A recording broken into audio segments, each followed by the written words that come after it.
Woke up in a new America. Back when I went to sleep, the pain I felt now seemed so sweet. I was pounding my fist on the prison door of privilege. Now I'm longing for the walls that held me in.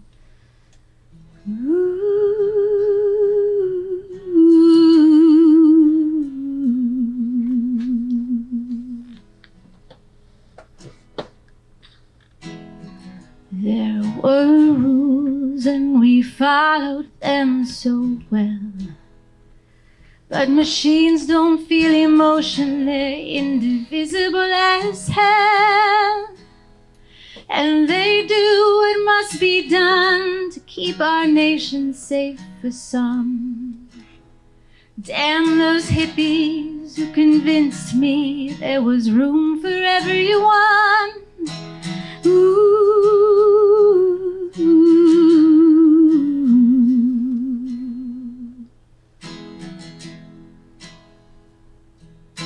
America the beautiful, please shed some grace on me. 'Cause your purple mountains, spacious skies are only for the free. They mean nothing if they're out there only for the few to see. Lady Liberty held hostage while the Brotherhood decrees.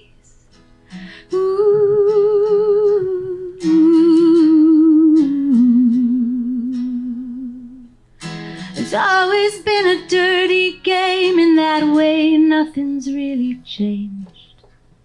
But I didn't see this coming, no, I guess I looked away. No, I swear I didn't see it, guess I must have looked away.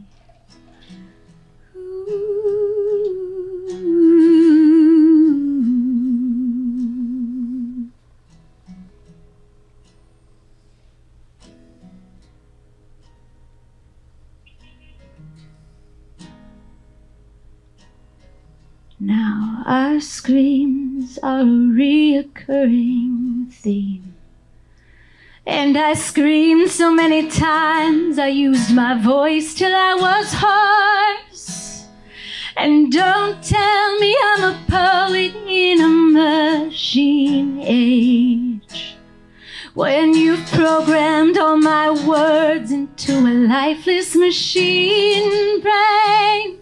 No, we won't be overwritten, no, we will not be replaced.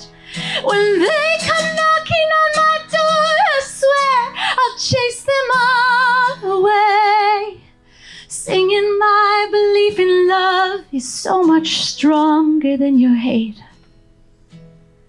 My belief in love is stronger than your hate. And I believe in love more than I want to hate. I believe in love more than I want to hate. I believe in love more than I want to hate.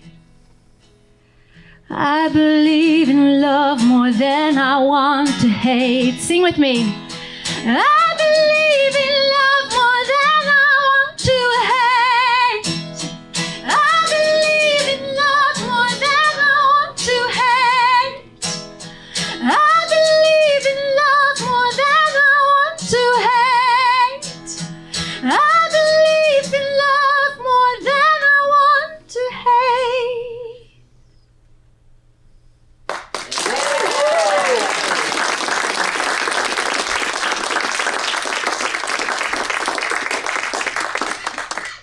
Okay, I've used one of these a few times.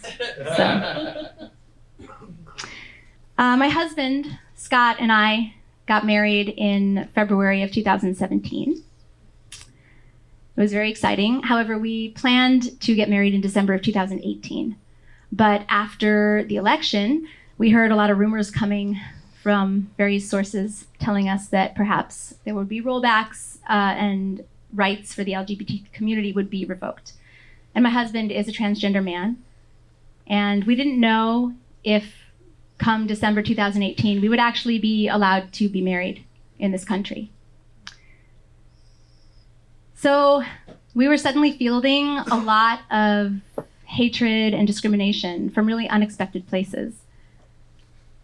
And that song that I just played was my way as a songwriter of working through everything I was experiencing, the interactions I was having, figuring out where they came from, and then sort of fielding my own hatred and anger that I felt as a result of everything that was coming at me and my husband and our community. And as a result of exploring these interactions that I was having with others, I started exploring my interactions with myself a lot. And I want to ask a question of everybody, and that is something that I ask myself a lot these days. And it is, who would you be if you believed that you could do, have, achieve everything you ever wanted to do, have, achieve, that you were always taken care of? Who would you be? And how would that person interact with the world around you? From a very early age, I was made to believe that I was inherently flawed. I remember as a kid sitting at my grandma's dinner table with my brothers, and I had a few bites of food, and then she pulled my plate away and she said, "You're done. You've had enough." When I was 2, she sent me to a nutritionist to check my thyroid because I was so big that she was convinced there was something wrong with me. I was actually a very sort of on the chubby side of average kind of kid, but she thought I was huge. I was huge in her eyes. And when I was like 6 or 7, I remember my grandma offered me $1 for every pound I could lose. So we moved from my mom's hometown of Cleveland to upstate New York when I was about 8. And that space was quickly filled by the kids at school. And I was teased and tormented pretty much every day as a child. And that feeling that I was defective and flawed, that colored every interaction I had. The need to prove myself worthy when I was told I was not worthy. That informed every decision I made, every interaction in my personal life, in my career.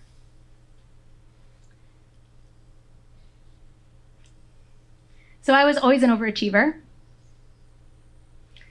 I could sing before I could talk.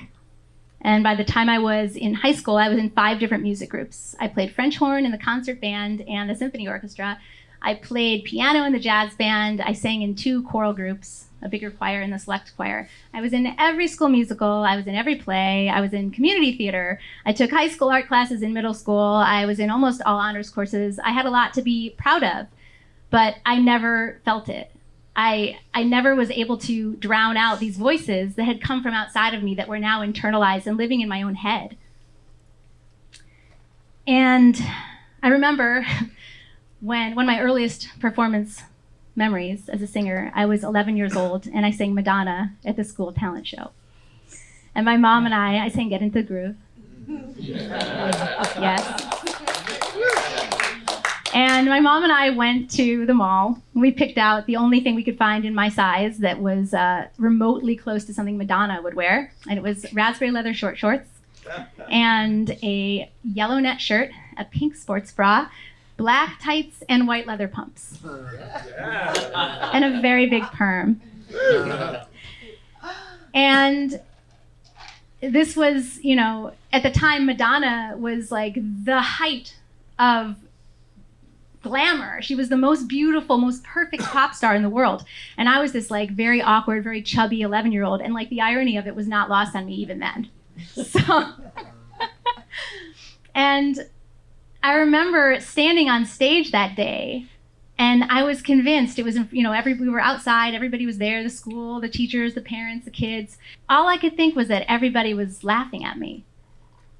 And the voice that came out, and this is an award-winning little singer child, the voice that came out of the microphones and the speakers sounded terrible to me. And after I finished, I left as quickly as I could. I got off the stage because I didn't want to see. I was certain that if I looked out and I saw people, they would be laughing at me. And it's funny. It chokes me up a little bit. My mom actually recorded, my mom and dad, giant VHS camera, they recorded my performance. And it's making me cry because my mom and dad are here tonight. So, my Aunt Minnie, who's like another mom. So the fam's all there. And when I saw that performance, my mom got the VHS tapes and she put them onto DVD and she sent them to me. And I saw that performance. And I was just this adorable little girl with pitch perfect voice, And I'm looking at it now and I'm like, oh my God, why did I wait this long to know this? And when I left the stage that night, everybody cheered. They didn't laugh at me. They were all clapping, but I didn't know that until a few months ago. So, get my shit together and finish my story. So, I never had a problem being emotional. So, I went to college for music, but at that time, my perfectionism was so strong that I was also a pretty serious drug addict. And in case you're wondering, opera and heroin do not mix. I found out the hard way. I'll save you that, finding out about that for yourself. And I somehow survived, and I did burn a lot of bridges in the opera world, but I didn't really care because I didn't want to be an opera singer. I wanted to be a singer-songwriter.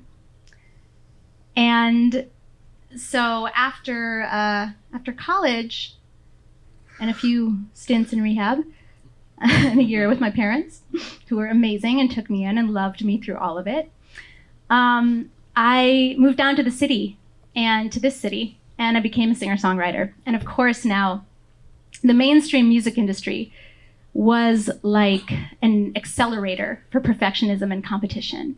And now, instead of it being in my own mind, this need to be perfect and to be the best and to be better, to prove my worth, I was told, by all the people that I worked with and wanted to work with, that I had to be perfect. I had to be better than everybody else, especially as a woman, that there was only so much room in the mainstream music industry for women, only so much room on pop radio, that if I wanted to win, someone else literally had to lose. This is what I was told. And I remember in 2007, all of my career dreams started to come true. And I was on stage at Wembley Stadium, solo with my guitar, in front of 85,000 people. I'd been invited to be part of Al Gore's Live Earth event. And I was in London because I had just signed a very large recording deal and publishing deal with Universal Music and Island Records out of the London office. And I was over there to release my first album.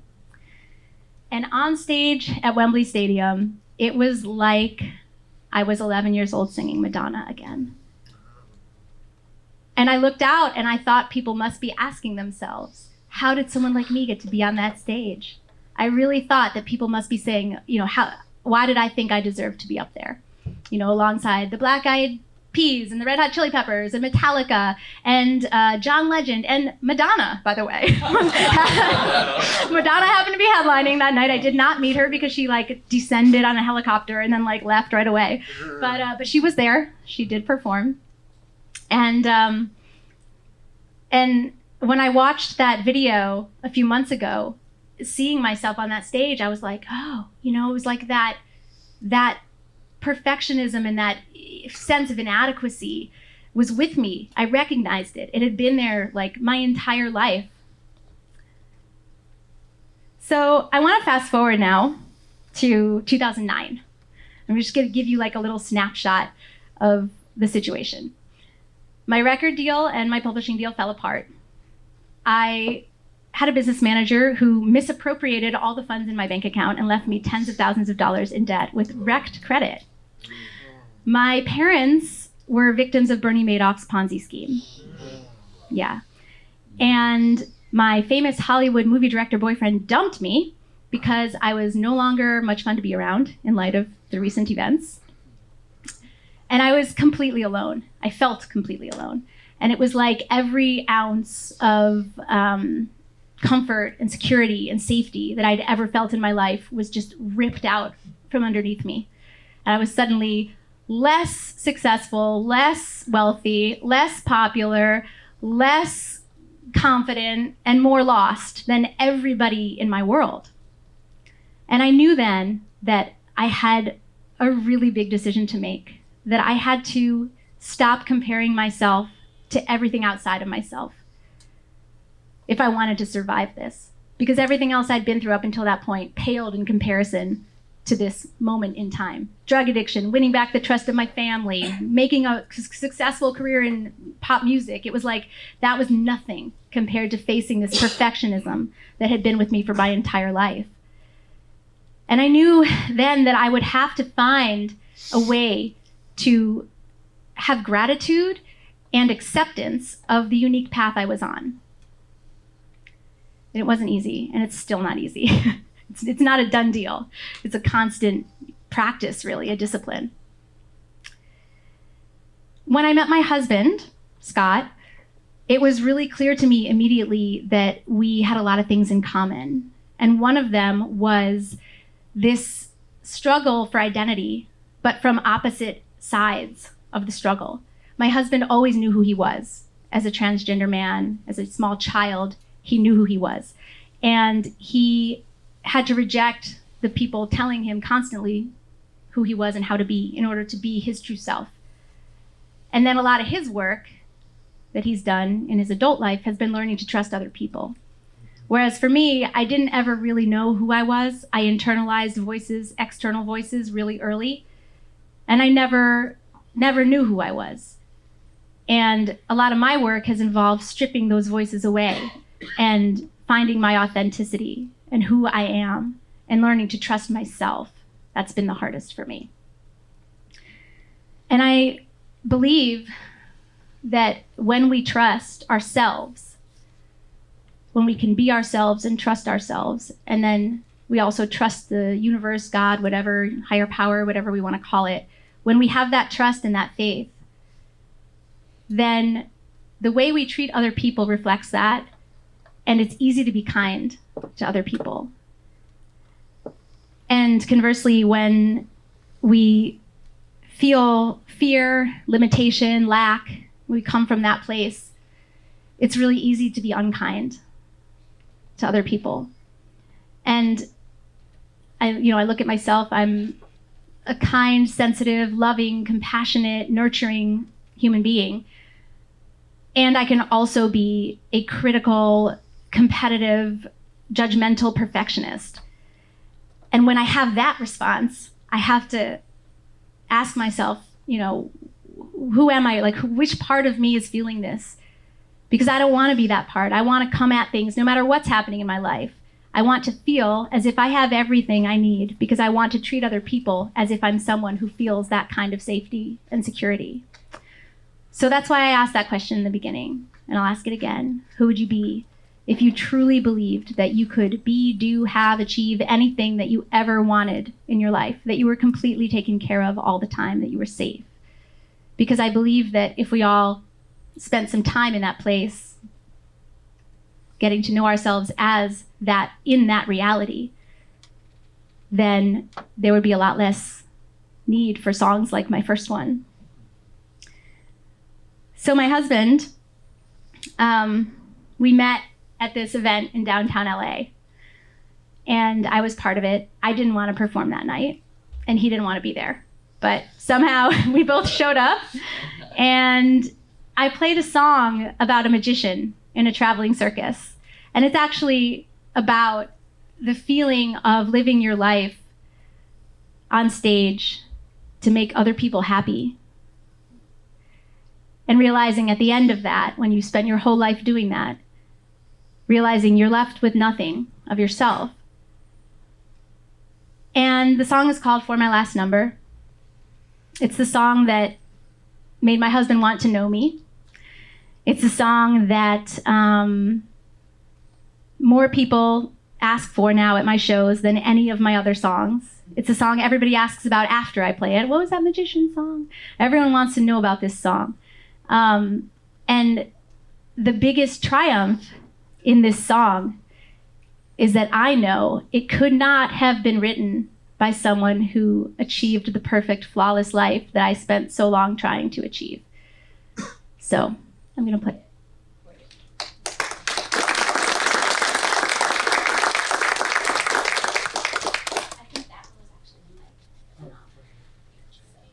I think this one, yeah, it's on. Okay. You're hired as the audiovisual person. In a dusty old tent 7 miles out of town, I set up my cards and the wind knocks them down.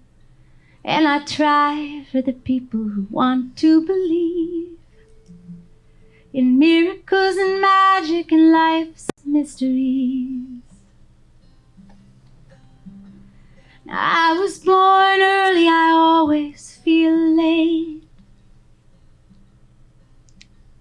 I never catch up to the promises I make. And my mama, she cried when I ran away.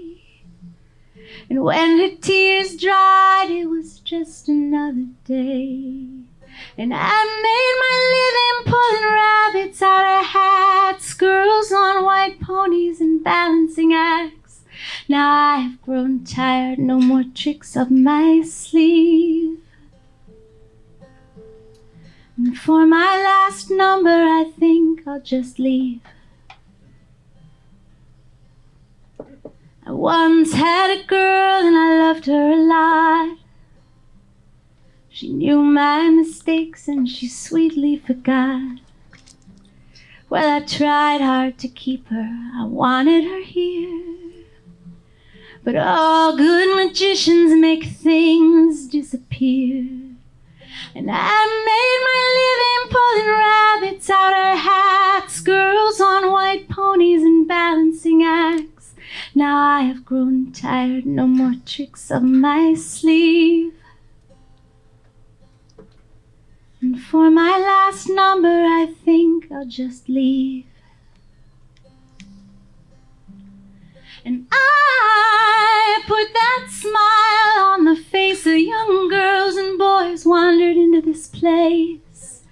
The red velvet curtain hides all of my fears, and when the show is over, they all reappear.